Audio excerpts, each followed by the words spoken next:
Magandang araw mga kaibigan. Bigyan natin ng reaction, opinion itong post ng The Best ka Inday Sara. Medyo natawa ako. Natawa ako dito sa may bagong presidential spokesperson. Hindi na po si Auntie Claire Castro ang spokesperson according sa post na ito. Sino? Yan po. Sino?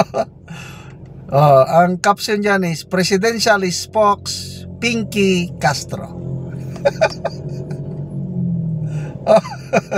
Ayos. Yan daw ang bagong tagapagsalita ng palasyo, Pinky Castro. Itong post, ulitin ko binabasa ko lang itong post. The Best ka Inday Sara. Senator Lacson nawalan ng bilib kay Senator Amy Marcos matapos nitong siraan ang kapatid. Nagpahayag ng pagkadismaya si Senator Ping Lacson kaugnay sa umano'y paninira ni Senadora Amy Marcos laban sa kanyang kapatid, Pangulong Ferdinand Marcos Jr. na inugnay umano sa paggamit ng ipinagbabawal na, alam nyo na. Ayon kay Lacson, labis siyang nabigla at nawalan ng respeto sa naging kilos ng senadora. Ito ang pahayag ng senador. Nawalan ako ng bilib kay Senadora Amy sa kanyang ginawa na malinaw na tumutukoy sa publiko at matinding tono pahayag na Amy laban sa Pangulo. Dinagdagan pa nga niya un-Pilipino. Hindi daw yun gawain ng isang Pilipino. So, madami na akong nababasa ang comments na ganito na, oy, spokesperson na di ay si Lacson. Kasi sa dalawang matitinding issue na naibato sa Pangulo, palagi siyang nagsasalita, although sinasabi niya na I'm not defending the President. Una, yung kay Saldico, yung nagsingit ng 100 billion ang Pangulo at ang kickback umaabot ng 25 billion. Yan, unang nagsalita, depensa kaagad ng spokesperson, although sinabi niya na I'm not defending the President. Kaya lang paliwanag niya, bakit daw ang Pangulo mag-i-insert na pwede naman niyang gawin sa NEP. Bakit? But later on, kahapon nata nagsalita siya, parang nadulas, inaamin niya na tama ang aligasyon ni Saldico. Kasi nga, meron talagang budget insertion aabot ng 25 billion. Kaya lang, sabi lang ni Lacson na ginamit lang ang pangalan ng Pangulo. Iba ang tumanggap. Pinangalanan niya Pangandaman, resigned Secretary Pangandaman, and Yusek Adrian Bersamin. Di, nababalidit po ang sinabi ni Saldico, totoo. Indirectly, inaamin ni Lacson na totoo yung sinasabi. Opinion ko lang ito, yun lang pagkaintindi ko. Kasi sinabi niya na ginagamit lang ang pangalan ng Pangulo. So, again, pagkaintindi ko, parang dinidepensa niya talaga ang Pangulo.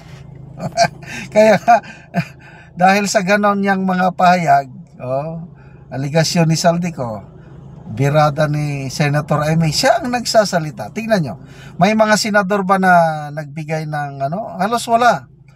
Tahimik ang mga senador except kay Senator Lacson. Well, karapatan niya yun. Within his dahil sa politika, may mga kakampi ka, talungan mo ang kakampi mo. So, lumalabas ngayon na loyal kakampi si Senator Lacson, si Presidente. Kaya all out support siya. We have your back, Mr. President. Sabi pa nga niya noon, nung laban tungkol sa korupsyon. We have your back. Tutulungan ka namin. Yes, There's nothing wrong with helping the president and fighting against corruption. But, paano kung mismong Pangulo na-involve o may aligasyon? So, ang lumalabas ngayon, ginamit ang pangalan ng Pangulo, although hindi siya tumanggap, dahil iba ang tumanggap, yung Pangandaman at Bersamin. Anong ibig sabihin nito? Malinis ang Pangulo? Ligtas siya? To me, command responsibility. Pananagutan niya yan. Niloloko siya eh. Dito naman sa isyo ng iaaway magkakapatid, hindi naman yung gawaing Pilipino yan. Kung ordinaryong pamilya lang, sa tingin ko, yes, hindi nagawa. Kailang, hindi naman ordinaryong pamilya ang Marcos. Presidente. Isang malaking tayo. We are one big family, Filipino family. At ang amahan ba o ano dyan, presidente. Inaakusan ng kanyang kapatid na gumagamit ng bawal. That's something. To me, hindi ako agree yung sabi niya nga napakaan Pilipino. Baliktad ang akin. Pagmamahal, inuna ni yung kasabihan na blood is thicker than water. Pinabulaanan na ni Senator Amy. Isinantabi niya yung pagiging kapatid niya kay PBBM. Inisip niya ang taong bayan. So to me, that's more of a Filipino. Kaya kanya-kanyang pananaw lang tayo.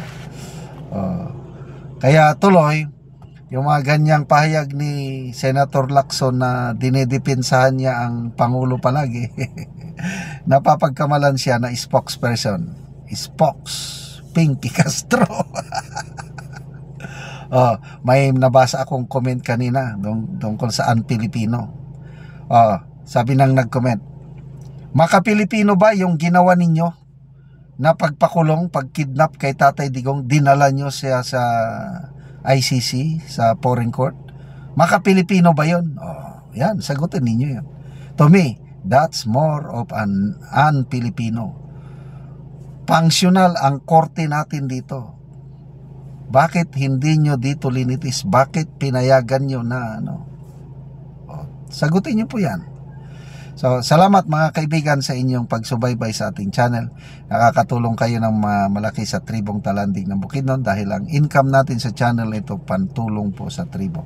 Namimigay tayo ng libreng yero at pako para itong tribong na ito makapagpatayo naman ng mas maayos na tirahan. Panoorin nyo ang video na ito. Karon mo na niyang mataganog yero si Kuya.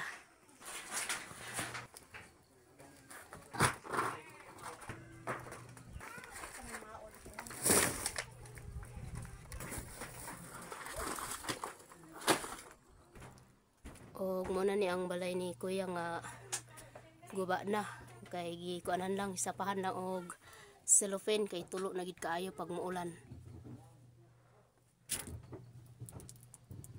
So gikabira na lang og cellophane. Diri ni sa ilang higdaanan sa sulod. Og so mao pud ang diri sa ilang abuhan. Kung mo tulo ay o kung muulan mo tulo na gid kaayo kay so mga dagko na gyud ang mga. So karon Kuya, pila na dayon katuig imong balay nga gaulanan na o cellophane na lang ang imong gisapa? Tulunan sa kun gini, tulunan ni katuig. So to 3 years na daw. So na kay anak Kuya. Na Sige. ay. Ako nagpasalamat gid ko sa Ginoo nga tagaan kog sin.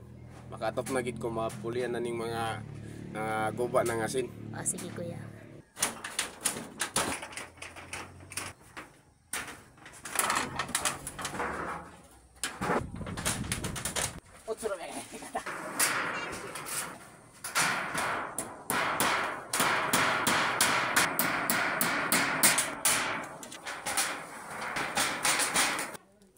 So karon na humanagid og atop ang iyang balay. wala na gyud tulo. So makita gid nato nga nindot na. Salamat gid sa Ginoo nga nakatop na gid ko. Bago na gid kaayo akong sin. Ug labi na sa nag-sponsor ani, daghang kayong salamat. Sige, salamat Daghang po. pa yung matabangan. Okay, sige, salamat.